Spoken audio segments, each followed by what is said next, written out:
மக்களுக்கு நஞ்சிலா உணவை உறுதி செய்ய குழுவாக இணைந்து இயற்கை வேளாண்மையில் சாதித்து வருகிறார்கள் பெண்கள். யார் அந்த சாதனை பெண்கள்? வாருங்கள் பார்க்கலாம்.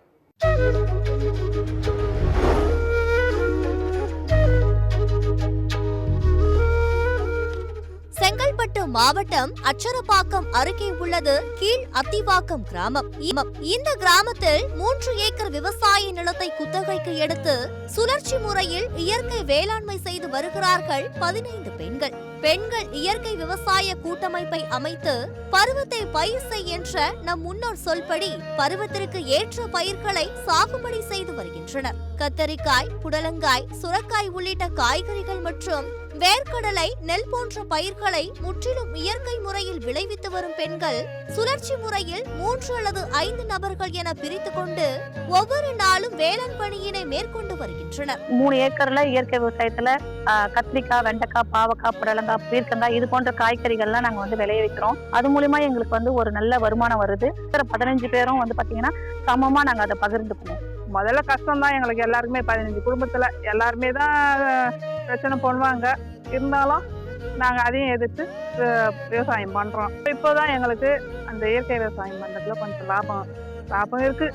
மக்களுக்கு நஞ்சில்லா உணவு என்ற திருப்தியுடன் காய்கறிகளை கோயம்பேடு மார்க்கெட்டிற்கு அனுப்பி வருகிறார்கள். பூச்சிக்கொல்லிகள், ரசாயன உரங்களில் விளையும் காய்கறிகளை உண்பதாலேயே திருமணமாகும் பெண்களுக்கு குழந்தைகள் உருவாகுவதில்லை என்றும் அவர்களுக்கு நஞ்சில்லா உணவை உறுதி செய்து ஆரோக்கியமான தலைமுறை உருவாக்க வேண்டும் எனவும் பெண் விவசாயிகள் உறுதி பூண்டுள்ளனர். ஏன் நாங்க இயற்கை முறையில விவசாயம் பண்றோம் அப்படின்னா, அதிகமாக பாதிக்கப்படுறது கர்ப்பிணி பெண்கள், முதியோர்கள், குழந்தைகள்.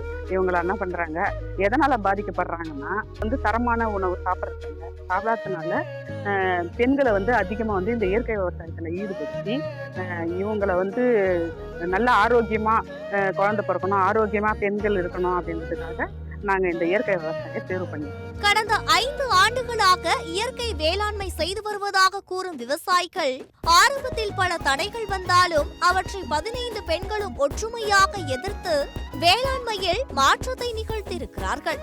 ஆரம்ப கட்டத்தில் நஷ்டம் ஏற்பட்டாலும் இயற்கை வேளாண்மையை கைவிட்டு விடாமல் விடாமுயற்சியுடன் தொடர்ந்து இயற்கை வேளாண்மை செய்து வருவதால் தற்போது எதிர்பார்த்த லாபம் கிடைப்பதாக இன்ப முகத்துடன் பெண்கள் தெரிவிக்கின்றனர். சத்தியம் செய்திகளுக்காக செங்கல்பட்டு செய்தியாளர் அருண்குமாருடன் ஃப்ரைடே ஃபார் ஃபார்மர்ஸ் இயக்கம்.